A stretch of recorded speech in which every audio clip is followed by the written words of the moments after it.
আজকে দুই দেবীকে নিয়ে একসাথে কাজে বসলাম। প্রথমে দুর্গা ঠাকুরের আঁকাটা নিয়ে কিছু জায়গায় আমাকে চারকোল পাউডার অ্যাপ্লাই করতে হতো, তো সেই কাজটা নিয়ে প্রথমে বসলাম। দেখতে পাচ্ছ কিছু জায়গা ফেডেড লাগছে, সেই জায়গাটায় আমি পাউডার ইউজ করছি। অ্যাকচুয়ালি এখানে আমি পাউডার কোথাও ইউজ করিনি, পুরোটাই পেন্সিলেই করা।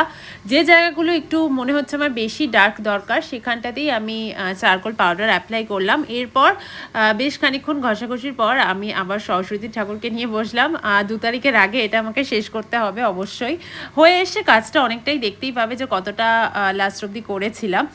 আমি এখানে শাড়ির পোর্শনটা করছি। শাড়িটা আমি সাদা রাখার চেষ্টা করেছি। দেখতে পাচ্ছ কিছু কিছু কলকা কলকা করার চেষ্টা করেছি। আর এরপর না পুকাইকে স্কুল থেকে এনে ওর হোমওয়ার্ক করাচ্ছিলাম। পুকাই না দেখেছি কালার করতে খুব ভালোবাসে, সমস্ত বাচ্চারাই হয়তো তাই হয়। এটা যেহেতু স্কুলের বই, তাই আমি ধরে ধরে করিয়ে দিয়েছিলাম, নয়তো ঘেটে ফেলতো। তো ভিডিওটা এতটুকুই থাকলো, নেক্সট ভিডিওতে দেখা হচ্ছে, বাই।